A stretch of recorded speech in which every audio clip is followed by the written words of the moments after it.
Welcome, everyone, to this episode of Freedom Hub's Working Group. I am your host, Jeff Cantor, along with my co-host, Charles Froman. We are sponsored, importantly, by the Marketplace for Health, Wealth, and Freedom. We use an acronym mphwf.com to keep it simple. And also the Freedom Hub, where we are the disruptors intersection, because again, the most important thing is getting all the freedom activists and entrepreneurial disruptors together. And that's really our goal. So we appreciate you being here today. Importantly, these are all being recorded because there's some really great stuff that's out there. You don't necessarily have to jot all this down, and I'll show you why in a minute. But you can register, get weekly notices. We're on all of these channels. I would encourage you to go there and subscribe to every one of them because we need the subscribers, and that generates traffic, which gets us trending on any and all these channels. So it's important, especially based on everything that's been afoot. And then we'll also have a couple other similar shows. One that'll be tonight at 7, the cash patient one. And that we're not always running the one on the right, the Accelerating Financial Freedom, but we have a lot that are archived on those sites where you can go see all of that. There's some really amazing stuff about how to get control of your own money for a change. And then the other one, which is important, is getting back control of your health, which is enormously important. That's why it's the Health, Wealth, Freedom site, because these are all important personal issues you really have to address. So again, here are the two website addresses, takes you to the same place. But let me show you here for a second. When you get over there, this is the main site. There's a bunch of drop downs. You'll want to come and explore. There's a lot of stuff that's being added continually. We have a tab. If you go on the hub, on the home link and watch the drop down, there's the webinar and continuing the conversation. We'll come back to the webinar tab. Continuing the conversation is after the person that you got to hear, like today, Karen. You're going to want to hear about this again or more, get involved in some way. So here's your way to do so by jumping up on this, continuing the conversation and connecting with the speaker from the past. And frankly, sadly, you could look at somebody that's a year old on this list. It's just as current as what Karen's going to talk about today. None of these problems, unfortunately, are as fixed as we would like, but a lot of them have moved a long way. You know, Karen's is going to be maybe different, but a few of these things actually have progressed. So, but it takes all of us to make that happen. And then to take it to a broader spectrum is all of these organizations, which again, if you hover under the Freedom tab, Fighting for Freedom, this is a pretty important tab here. And again, there's a lot to look at, but these are the critical ones. We feature all the issues and action items, and sadly, every one of these you need to click on and take advantage of. It's not like one or the other. And when they're over with or the issues resolved or whatever happened tied to this petition or whatever it might be, then they're removed. So everything here is current, which means you need to deal with every one of them. And then this is an ever-growing list of freedom organizations, so not everybody understands how many different ones there are, and some of the ones that are in certain organizations, they don't even know about each other. So this is a way for everybody to start to find out all of who's out there trying to make good things happen for us, and we need to support them because they're out there trying to support us. We do also, lastly, have a LinkedIn page for this, and you certainly might want to become a participant in there. I think you'll find it pretty interesting. But as I said, when we're at the home page and you hover, you'll notice it says webinars. So this is kind of the epicenter here. So on this instance, when you come over here, it gives you a little intro, and then it always gives you the breakdown of who's going to be on the two episodes, the 4 o'clock, which we're at right now, and the 7 o'clock, which will be later today. And every week it's updated to match whoever's that day. Here's a way you can register as a consequence, and to give you an idea what that looks like. Everybody gets a unique and custom place to land, so you can really get tied to that particular speaker. And then also importantly, two other things. Here's a list of who's coming. So there's always some really great stuff forthcoming, and you're certainly going to want to take a look at that and tie into the ones you want. And luckily, though, every one of them are recorded. So we're on all these platforms at both of these episodes. And so, like I said, you didn't have to jot that down. You just come here and click on any one you choose, and boom, there you go. You're over on the site to see what we talked about. And it's a nice long archive. There's a lot of great stuff, some really amazing people in America trying to make some fantastic stuff happen. Wouldn't you agree, Charles? I would. And let's see who's going to try to help make some great stuff happen today. Why don't you do the honors here for us? Gladly, Jeff, and welcome, Karen. This is a big issue and has been since the 2001 terrorism, when the government exploited the fear of terrorists to take away our privacy and right to security and our person, place, and effects, the Fourth Amendment. And they started the Homeland Security bureaucracy and these fusion centers. Pretty soon, Senator Coburn in 2012 at the Homeland Security Committee wasn't really impressed with our domestic police force's stoppage of terrorism and issued a report saying just that. It was a big waste of money. Of course, nothing happened. Governments always grow. That's, it's just too much opportunity for power for the special interests behind each agency to let them go. And this past summer, in the middle of the COVID hysteria, some with the Transparency Collective or some group of hackers got the data from the Maine fusion centers, the fusion centers in the state of Maine, and discovered that these local cops and federal officers working with them to assemble intelligence on so-called threats had deputized your neighbors as a snitch army, a Gestapo, to come up with suspicious activity reports on any kind of vague, suspicious action, even a controversial Facebook post, all in the effort to build watch lists, which of course is just there to justify the police state. And there were some articles this past summer about that data dump, how the fusion centers were targeting gun owners and patriots. Of course, nothing happened. Funding is always going to these bureaucracies no matter what. And now we have a great gift to the fusion centers and the police state supporters with a suddenly new threat of patriots, kind of a redux of the patriot threat when Bill Clinton got elected. This will be as overblown as every other alarmist scare tactic about threats. But Glenn Greenwald just published a good story how Biden is going to probably exploit this to move the terrorist watching efforts internationally to domestically. So Trumpsters beware.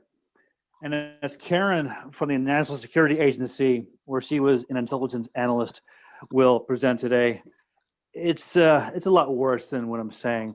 A lot of these fusion centers are targeting dissidents with some pretty nefarious actions, mobster-like intimidation, disinformation campaigns to hurt targeted individuals' careers, their access to medical care. They're even using really freaky radio frequency weaponry against targeted individuals. It's really Orwellian. So with that, Jeff, let's hear from Karen. All right, thank you very much. And I appreciate you allowing me to speak on this. I've been trying for a handful of years to get the information out to people. As you said, I was an intelligence analyst at the National Security Agency, where I ended up writing a series of top secret reports that lasted about 6 months to help Operation Iraqi Freedom, which I thought at the time was legitimate. What it turns out it wasn't particularly.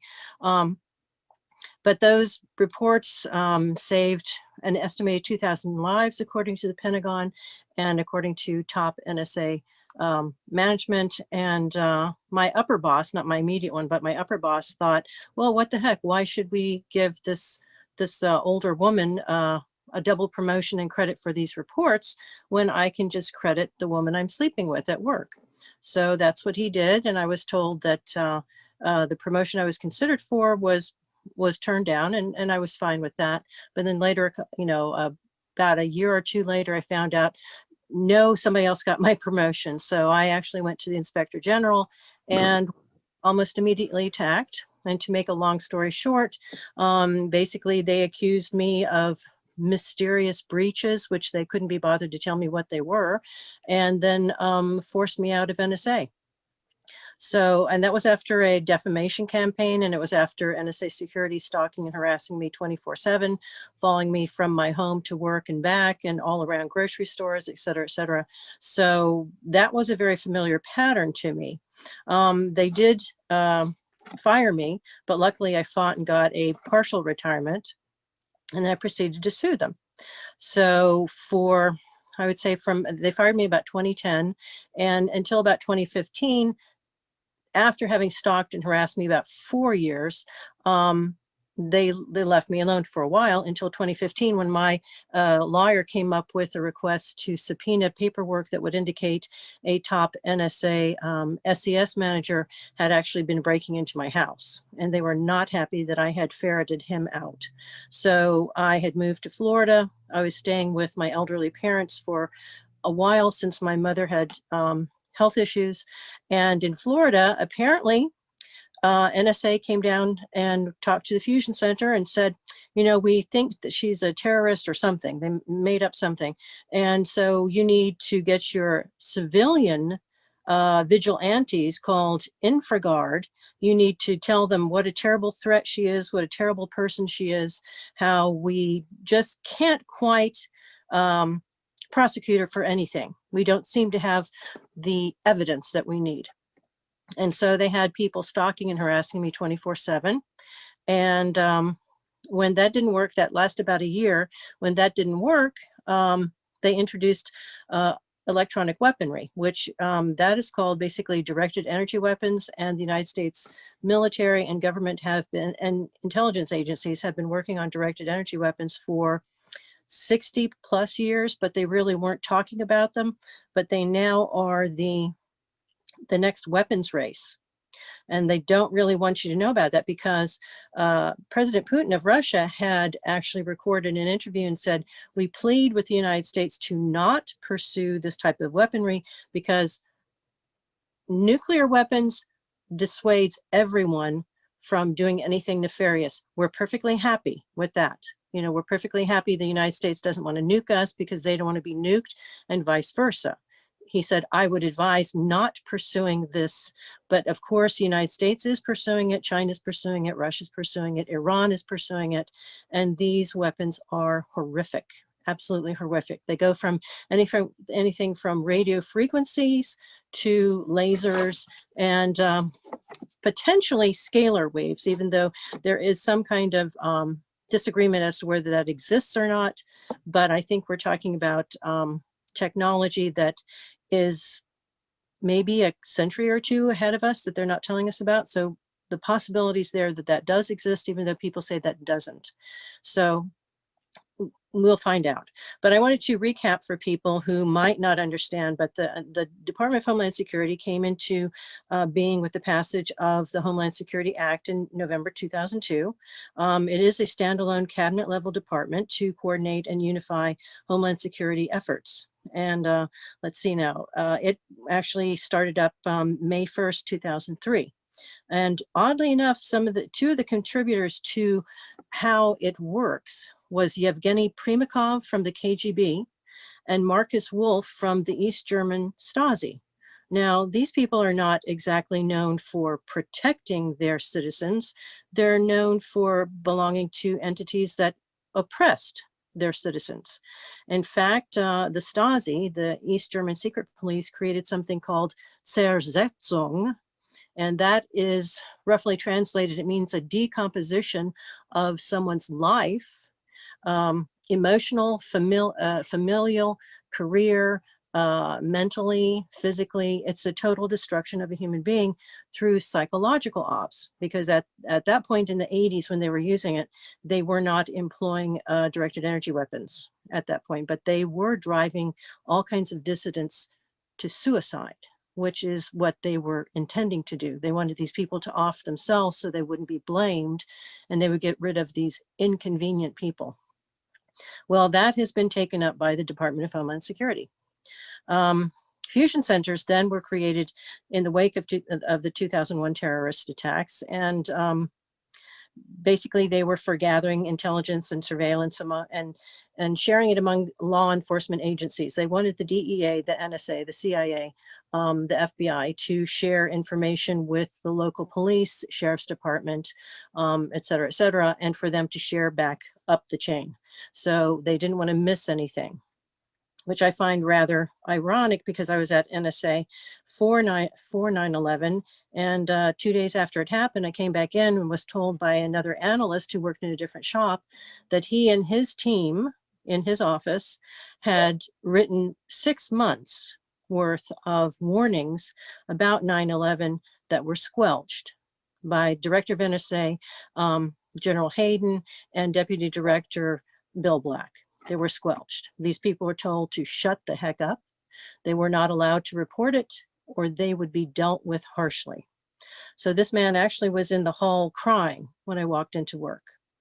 So I was rather horrified, and I waited for that information to come out and for people to get in trouble, and it never did. I didn't get the man's name, so there was really no one to go to with that information because it was hearsay at that point.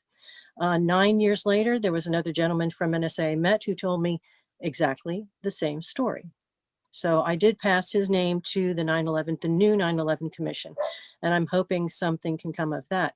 But this only shows that the whole Homeland Security police state concept was fabricated, and it cost almost 3,000 people their lives to create this police state on a false basis. So I wanted to add that because it's horrible. And the fusion centers, like I said, were supposedly created to help fuse intelligence so that people wouldn't be taken unaware again. They have now expanded to about a number of 80 throughout the United States. And as you said before, there are multiple articles through the years saying, what is it the fusion centers are doing? They're spending, millions to billions of dollars, and we're seeing nothing for it. They have identified no terrorist activity of any consequence, nothing that had any value, nothing that came about, that was true. And they certainly have stopped no terrorist attacks whatsoever. So what they did was they started to include crimes and nefarious threats or nebulous threats, claiming people were criminals so that they needed to investigate them. So they would write up something and send it to the FISA court, get a surveillance warrant, and then they would surveil the person to death. All you needed, according to Barack Obama in 2013, was 2 people saying that you were a this or that. You're a bank robber, you're a pedophile, whatever. All you needed was 2 people to say that and swear to it. There was no proof necessary. There was no finding out if those people perhaps had an ulterior motive. Did they have a grudge? Did your daughter beat out somebody else's daughter for high school, queen or something like that?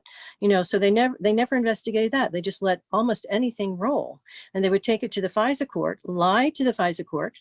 I should go back and say that there was a lawsuit that found out that once you ask the fusion center to target someone, they put in a request to the main fusion center, which I'm not sure which one that is.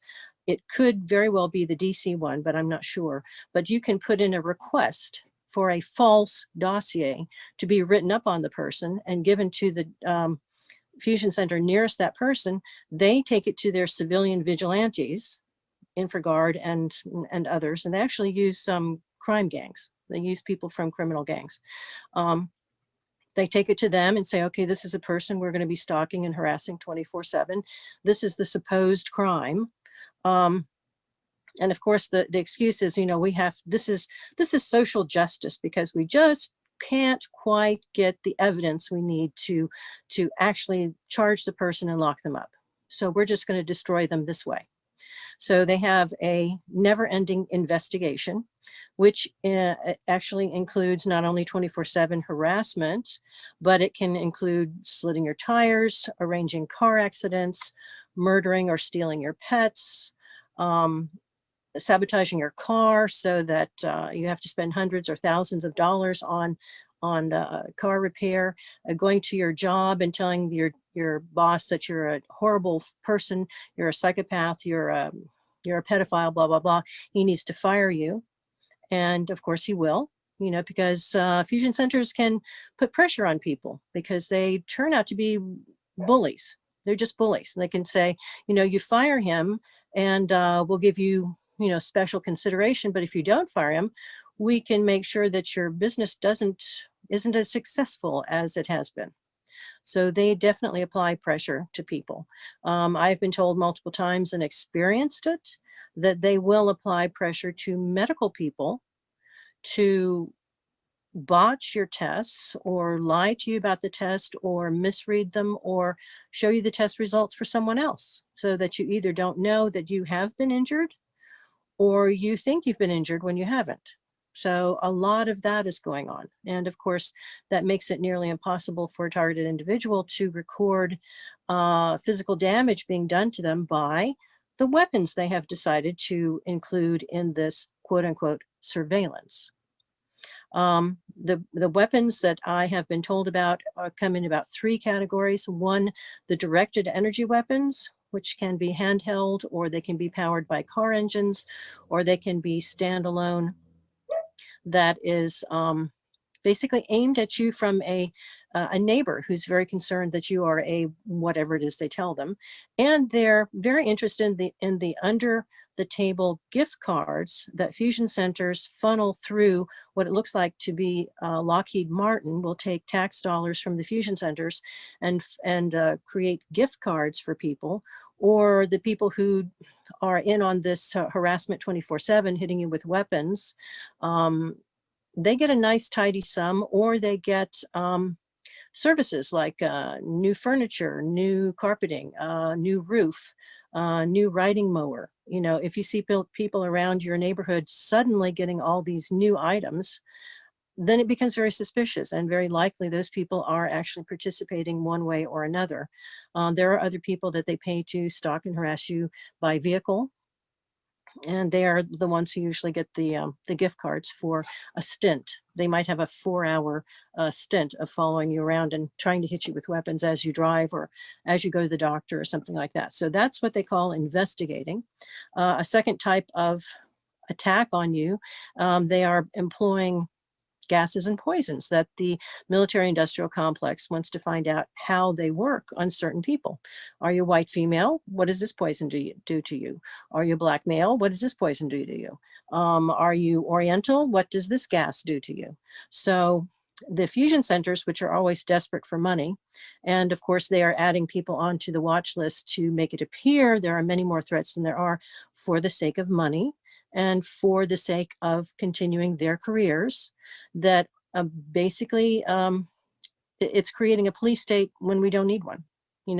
I'm sorry, but there aren't that many terrorists. There just aren't. I mean, in almost 20 years, they haven't stopped any terrorist attack that was planned. They haven't found any terrorist attack that was planned.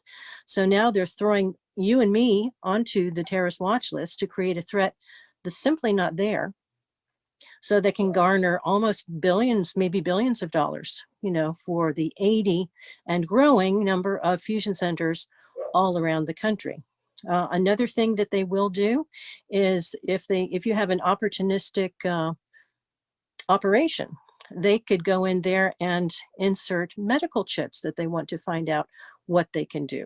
Some of these medical chips, well, everybody gets chipped one way or the other with a GPS, so they can find you anywhere that you go. So there's nowhere to hide. They can find you in a building. They can find you in a crowd. They know when you're traveling. It's really horrific.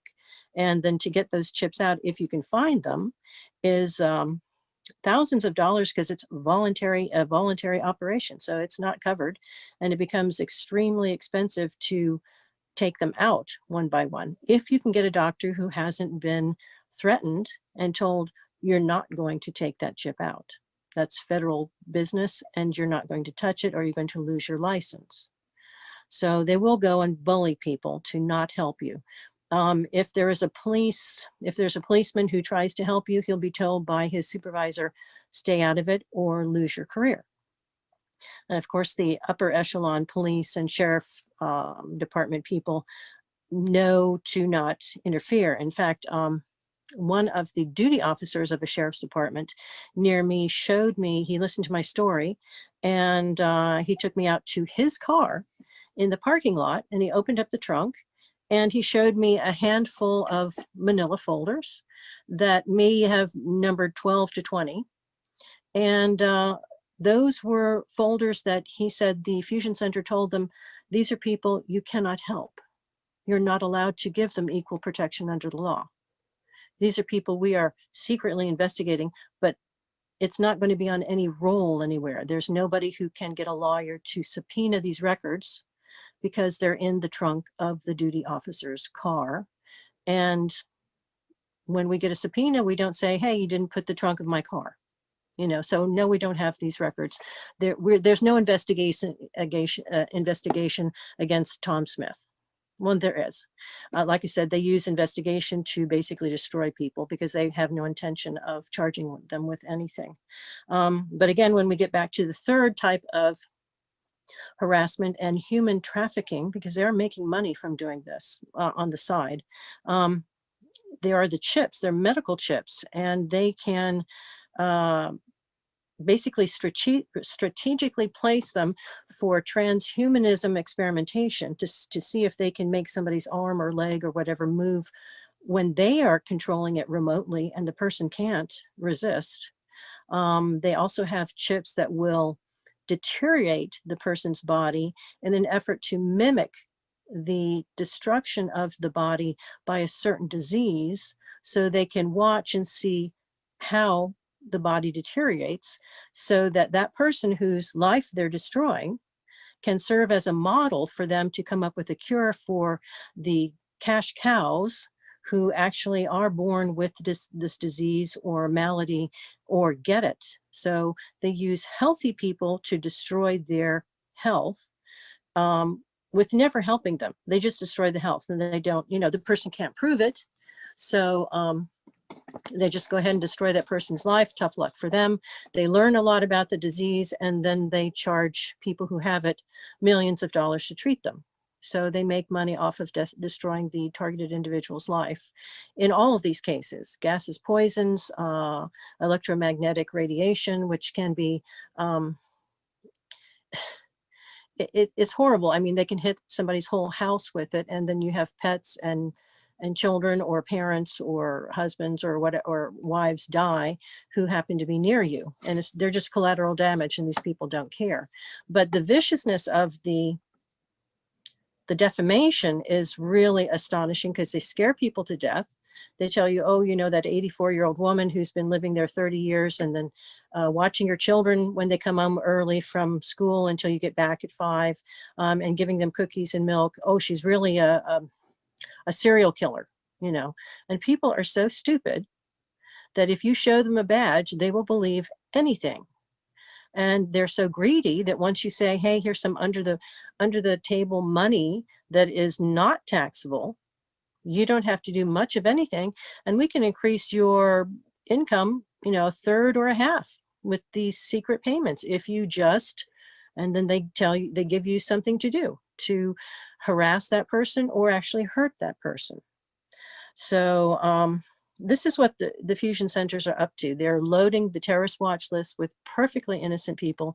They know that they're perfectly innocent, and they're destroying their money, their lives for money. Not only the government money that they're being paid to use to fight terrorists, but they are getting paid on the side by the military industrial complex, medical laboratories, and they are making some nice little kingdoms for themselves, because they are the town bully. They are the city bully, like the Gestapo.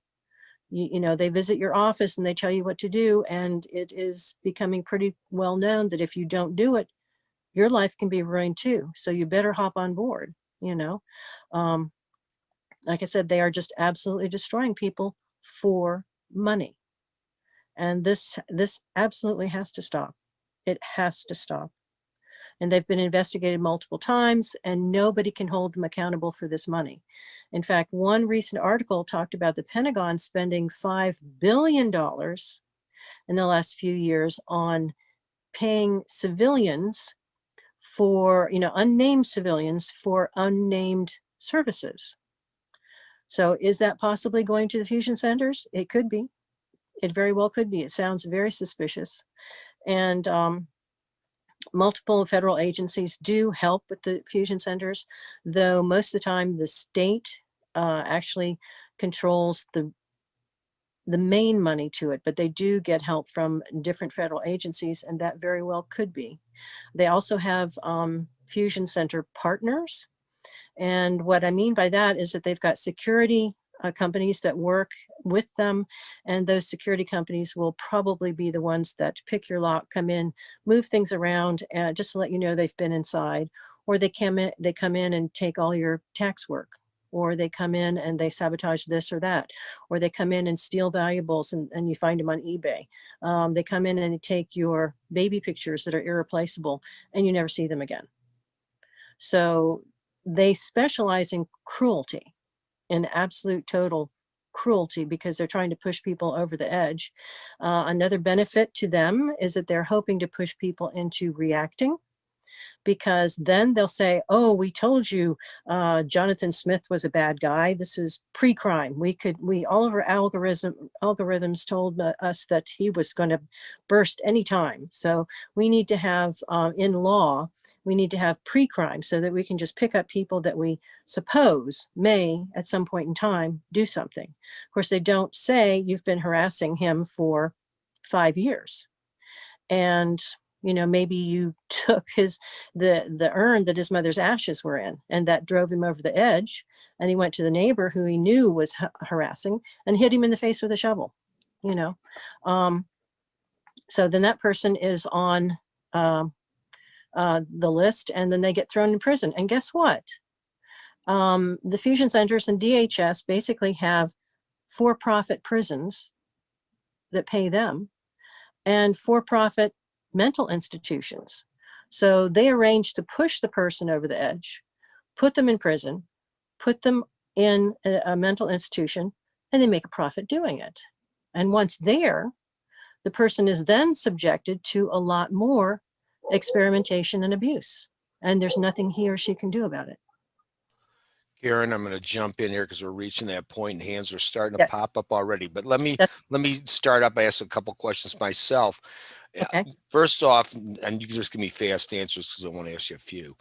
Do you think something like what you're describing is what happened to Rand Paul when he was out cutting his grass and that neighbor assaulted him? Could that have been one of those type of attacks, as it were? Oh. Or is that conflating it maybe?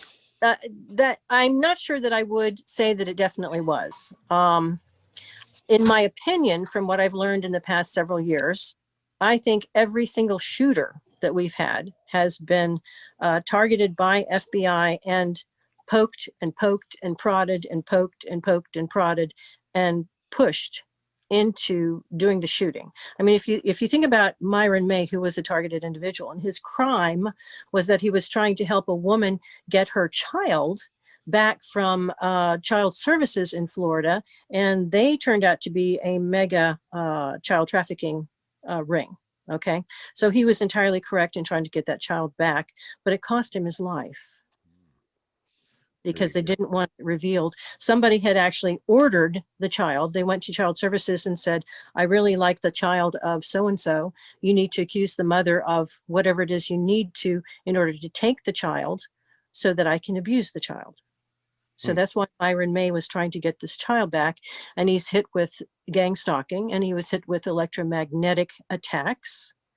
And the police were told, oh, he's crazy. If he reports anything to you, just ignore him. One other quick question, then I'll open it up. Now, what you've described is pretty, insidious and seems to be pretty pervasive. With a fair amount of people have to know what's going on. Do you think the bulk of Congress, both the House and the Senate, fully know what you're talking about, or only just a handful, ideally? And why do the rest of them not necessarily know? I will tell you that for the last several years, I've been writing letters like a fiend. Last year, about February, I sent letters to every single senator, and I said, do not vote the Protect America Act back into effect, because it is a it's a means to a crime. And I described some of what was going on, like I just did to you. I also sent a flyer that pretty much encapsulated what I've been talking about to each and every congressperson. So that's what, 430 or so. I'm not quite sure. So they have been told at this point, and I am more than sure that people have been writing them for years, telling them about this, and they're doing nothing about it. They either don't believe them, or they know that's a taboo topic, because the military industrial complex wants this program to continue, because they can't get biospecimens, they can't get consensual volunteers for poisons and gases and microchipping your arms, legs, lungs, heart, brain. There's one woman I talked to who said she was having a problem with her eye. She went to her ophthalmologist, and the ophthalmologist looked in her eye and said, "Oh, dear God." And she said, "What?" She said, "There's a mechanism." She said, "There's a machine. There's something that's actually in your eyeball." And she said, "Well, can you get it out? Can you take it out?" She said, "I haven't the vaguest idea how they got it in. And for me to take it out of your eye, I would have to destroy your eye." She said, "This is technology is far beyond what I've ever seen or even imagined." So they have people who go to doctors, and when they're honest, they'll tell them, "I don't know what this is. It's not supposed to be there. This is not part of the human body, but I can't do a thing about it. Because if I took it out, I could damage or kill you, because I don't know how it got there." Amazing. As a little rejoinder to the question, did any of those people respond when you wrote? No, none of them. I will tell you that I have a friend who grew up with a man who became a vice president of a certain country, and I'm trying to hide his identity to protect him. And when the Trump administration sent people to that country, because they've been to many, he cornered somebody from the administration and said, "Look, this is going on in your country, and I suspect it's going on in mine. And if it's happening in both places, it's happening worldwide." And so the person said, "It looks like we need to form a task force to look into the fusion centers." And he said, "Yes." And then he supposedly gave them my name as a point of contact. And a team was alerted to be investigating this throughout the world, and they were waiting for an audience with Trump. Then all of the BLM, Antifa, and election fraud and all that kind of stuff came up. And now, of course, Trump is out. So I'm not sure it would be effective to speak to Biden, because I think that he and certain people like him are completely in sync with this. It's that they have no problem with this. But I mean, it's always worth trying. And I keep writing letters. But that is the best response we've gotten so far.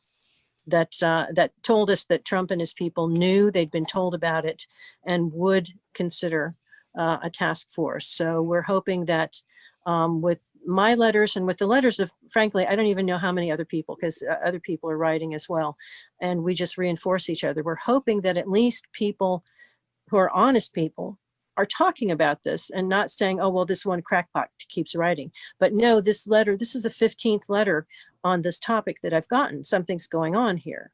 And I made sure to find out and ferret out who the congressmen were on the directed energy weapons caucus, and wrote to them saying, "You are being played for fools.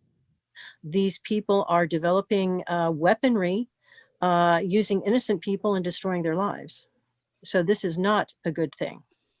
So I have basically found out as many people as I can who are directly or adjunctly involved in this type of thing, and telling them that people are being hurt by this. This is not a noble cause. This is not weapons development the way that it should be, by using people who are non-consensual, and by destroying their lives and destroying their reputations in order to do so.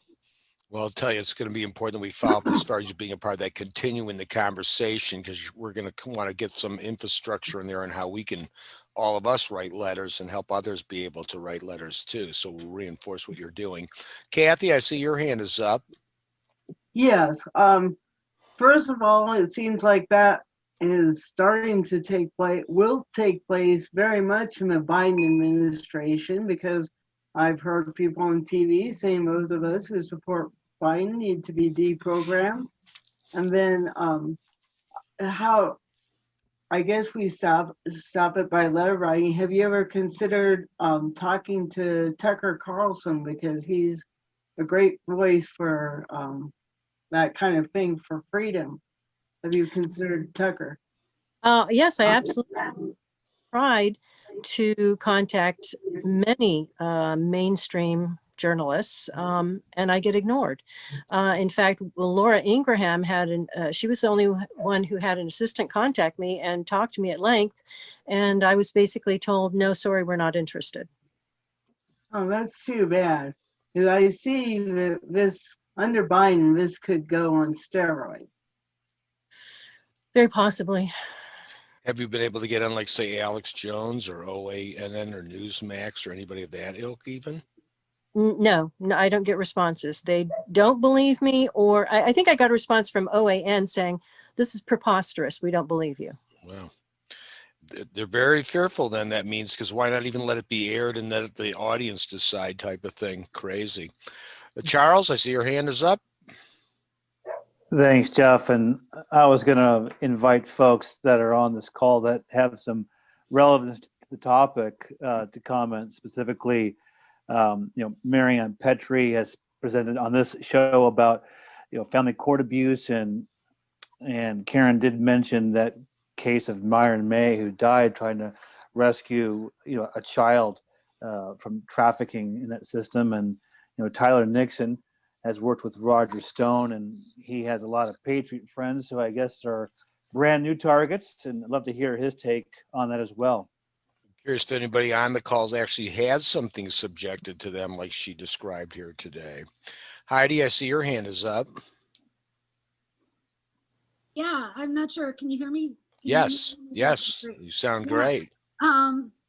Yeah, I've had actually quite a few. Tim Ferner, who was a former chief staff, he lives in New Zealand, and I've had some other guests on the show that kind of confirm the same sort of thing, and it's very scary. It's very scary. I remember the first time I started hearing this, I was like, oh my gosh, what the heck? Are you kidding me?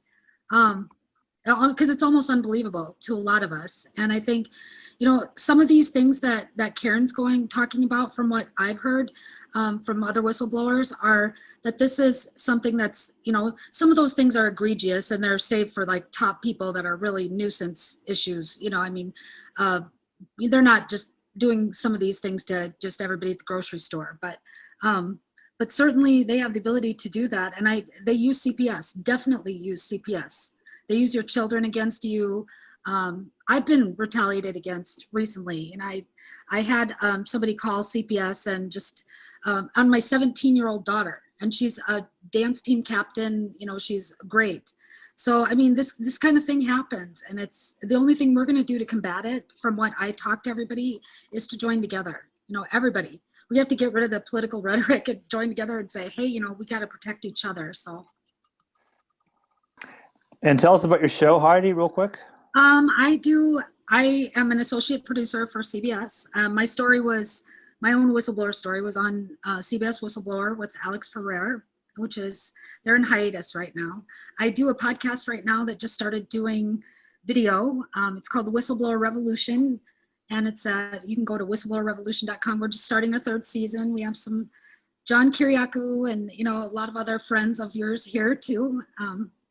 Other whistleblowers. So it's everywhere you podcast. It's been picked up everywhere. It's great. CBS executive producers have been helping me and kind of took a shining to me. So it's a great thing. It's a good thing.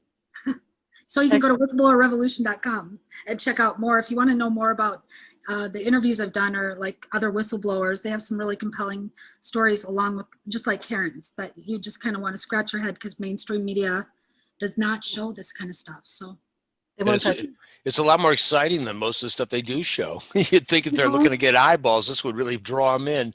I would definitely say you need to follow up there with us afterward, Heidi. We'll do some coordination on the site as far as what you're engaged in too, just like with Karen. Jonathan, I see your hand is up. Hi, Karen, that was a very excellent presentation. Confirmed a lot of things that I think. I actually worked in a fusion center for about 3-4 months out of Microsoft's Building 34. And I can't really talk about much, but I can tell you that I was hired probably because of my presentation on AI. So, and they were working on a lot of really interesting things. And basically, these fusion centers, the private and the public, work together through the private-public partnerships that were established through the financial system a long time ago, as you probably know this. And then also the Intelligence Committee has full authority over money and the Treasury, et cetera, for the government. That control was actually switched over in the early 2000s or late 90s. I don't know if you've been able to confirm that or know about that, but I can look back and see if I can find that piece of intel, and I can forward it to you. But Okay. I found it really fascinating because of everything you described and how money and data is transforming. And if you understand deeply and like the foundations of how that is, you will be scared shitless, because I am. So, and I actually understand those radio frequency devices that you talk about. So, because I was targeted. Well, they can burn you. They can, and I don't mean just, ooh, that burns. I'm talking about waking up with 2nd or 3rd degree burns from being hit overnight. And well, they love it's you. Yeah, it's that, and you can combine it with other things, and it can really mess you up psychologically. So yeah, totally. Jonathan, Charlie here, and you decided to do something about it commercially around more secure money and blockchain, correct? Yeah, I would put myself as a researcher. I really always have been. So, and by my company and what we're doing, it's more than a company. It's a partnership, a series of partnerships, and we share technology, and everything's open source. And but it comes from a foundational understanding of how this technology works, and years upon years of research to the traditional architecture, and then bringing it into the new age, essentially. But yeah. And Karen, well, we haven't gotten to the solutions. You want to touch on that real quick? We always have to discuss that. What can we do about this? Well, I would say the more letters, the better. And the more letters, not only to congressmen and senators, but seek out the Directed Energy Weapons Caucus again, but also write to your governor, write to your attorney general. I mean, I wrote to every single governor in the United States. I wrote to every single attorney general in the United States. I'm not asking people to do that. I'm asking them to pick out their state and go to governor down to the local police chief. Tell them that, you know, find some of the articles about it. And if you're not targeted, you know, you could write to these people and send them some articles that you've seen, and say, you know, I'm very concerned about this. What is it that you're doing about it? Do we have sufficient laws? You know, if one of my neighbors decides to drive me out and use an electronic weapon, he can aim at me from his garage, which is his property. What can I do to have the police actually remove this weapon from him? Because frankly, technically, federal law says that that is a weapon of mass destruction, and it is not allowed for a civilian to have it. It is not allowed for civilians to be targeted with them, because those are war. So do you have corresponding state laws that we can go to get these weapons removed? You know, I mean, also write to your local FBI, but I would say, you know, the FBI is in on this, so you can leave a paper trail And then you can show these people, I've contacted all the proper people and they do nothing. So I think we need laws that address this specifically so that we are not murdered in our own beds. And I will volunteer this to you, the type of health problems that I got. And, I always used to tease that well into my 50s, I was obscenely healthy. I have very good genetics that, thank the Lord for both sides of my family. And I used to say, we either live into our 80s or 90s or we're hit by a bus, so we have very good genetics. But overnight, almost, when I started being hit with these weapons, I developed bleeding in the brain, a lesion in the brain, which is not uncommon because they can make you have a stroke and die, a damaged heart, and damaged retinas. So I've got vision damage, and my main hobbies have been photography and art. So that doesn't go well with that. And there are other problems, but they came almost overnight. And so with the type of heart damage or with potential stroke, I'm not going to see 90 like my mother is. My mother's 90 and my dad's almost 92. I'm not going to see that, because my body has been too damaged from the directed energy weapons. And I have been, I'll wake up and I will have burns, which is radiation dermatitis. And the potential for this type of 24/7 attack to cause cancer is very good. It's almost a given. And you will die from something that this induces.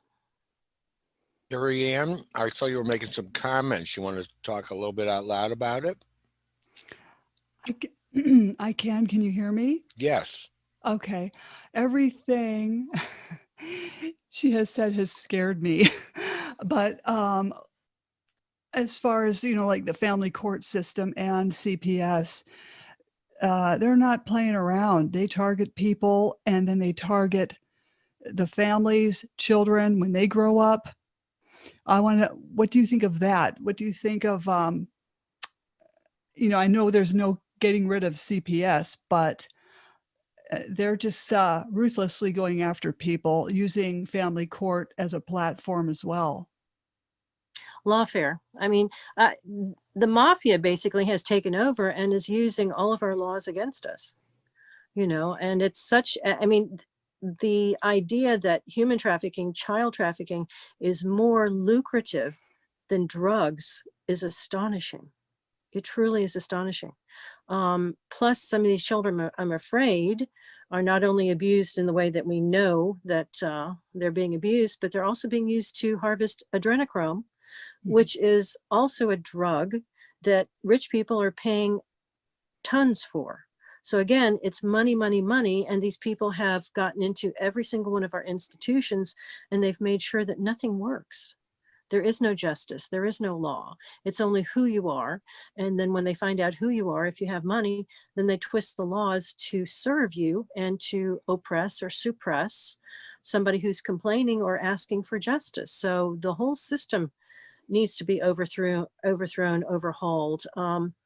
The best way I can think to start is to make these people aware that and numbers of us write and say, we know. I mean, you could maybe get a group together and say that we want this change. This is not tolerable in a real civilization, but I would say you might want to do it with a number of people. It might be safer, or you might make an organization, just make up the name, make an organization and send it as that organization and say, this is an organization of 25 people. And we know about this and we request that you look into it and you stop it. Because if you're too vocal, you might become a target when you weren't before. I do it because I'm already a target. What the heck, So that's one way to start. And then, talk about it at churches, talk about it at bridge clubs, talk about it with whoever you get together with, talk about it while you're watching a football game or before or after or at dinner or something. And say, oh, who should we contact about this? Do we know a pastor or a priest who is an activist and would say, hey, the Catholics won't stand for this. Hey, the Episcopalians won't stand for this. Try to get news out like that and just get voices talking about it, because cockroaches don't like the light. So shine the light on them. Real quick, I was going to say before squeezing the last question, is there like a little one-page flyer or anything you've got up on your website that kind of gives a synopsis for all of us that are neophytes that we can circulate at that bridge club, as it were? I can send you something if it's not on the site. Like I said, Look- I did the site and I gave the gentleman a bunch of flyers and letters to put up, but I don't know if he's completed it all. Well, there's an awful lot. I can share my screen for a minute if you can take a peek, because then we can make sure we focus in on it. But here's your documents page. See if I can read it. One with the best one right now, in my opinion, is it's just called One Page Flyer. I don't know if he has it up. Nothing titled as such. I will send it to you. If you will, because again, that's what we're going to want to focus in on in our continuing the conversation page. We'll have one up for her. So we'll certainly want, when you click on there, you'll be able to learn a lot more about this and get more engaged. Because, you know, obviously, like, and, you know, it's kind of comical how this becomes in a sad way. This is the theme every time we do this show, is it's down to you and me to make it happen. There's no legislation, no one to vote for. It's like there's no one to help you other than helping yourself. And if enough of us help ourselves, we're really helping each other. So I hate to hear that, but you know, it's the truth in everything typically. Jonathan, you've got the last question. Are you there? So besides kind of talking about it and shining the light on the cockroaches, so to speak, you know, what would be the best way or methodology in order to band together, you know, to kind of, you know, group together and share some information? Is it, besides these two platforms, is there any other suggestions that you have? You know, right now I'm at a loss. Like technology, maybe? I found it really interesting to see the influx of specific users onto both Telegram and Signal. I've had those for almost like a long time now. So it's been very interesting. Well, I got a couple of new accounts, I think on Gab and Cloud Hub, and I've been trying to put up all the most recent interviews and some of the early articles just so I can get the topic out there. So do you understand like IPFS and that kind of stuff, or just like different types of database structures, as far as, because the internet's here to stay. Like we have satellites that are beaming down the internet and connecting everything together. So unless you can shoot satellites out of the sky, you know, it's not going to go away. So do you understand like the IPFS and like being able to securely put data in the internet so anyone can access it and it can't be shut down? no, I really don't. I would, you know, people say, what's your NSA? You should be like highly technical. No, I was not highly technical. I was writing a journalist. It's basically a top secret journalist. So I was not very highly technical at all, except for the ability to, you know, do the work and submit it there, you know.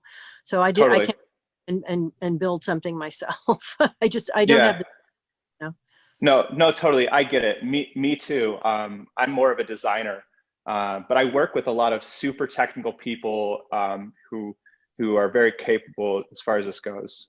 I could provide some solutions for that if anyone wants to reach out. I believe I dropped my email in the chat. Okay. All right. That sounds very good. Excellent. Thanks. That was a good little final question there. Karen, appreciate you being here today. This was really enlightening and hopefully motivating. Thank you so much for allowing me this platform to get the story out to more people, because like I said, probably 80% of the people are random. You know, I mean, you've got the whistleblowers, you've got the journalists that they don't like their stories, you've got the neighbor who shudders that the fusion center head doesn't like the color of. I mean, it's ridiculous. And they go after ex-wives and anybody for petty vengeance reasons. But 80%, as far as I can tell, are absolutely totally random.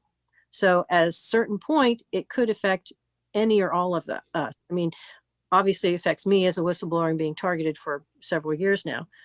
But it could affect the guy down the street just because somebody who lives next to him doesn't like the way he cuts his grass. They can put in a report on him. Totally false report. Nobody cares. They don't care if it's outrageous. They just say, oh, another tick box. You know, we've got another person to tell the government that we're having to watch. So that's cha-ching, more money. Well, it's certainly going to get us all motivated, because unless we all individually get off our duff, they'll be knocking on our door before you know it, like you said, because they keep needing to open the circle, because they're going to run out of people. They just got to keep adding more and more and more. And the next thing you know, now they're down to you. There you The go. conveyor. Yeah, it has to be. Thanks again for today. Thank you.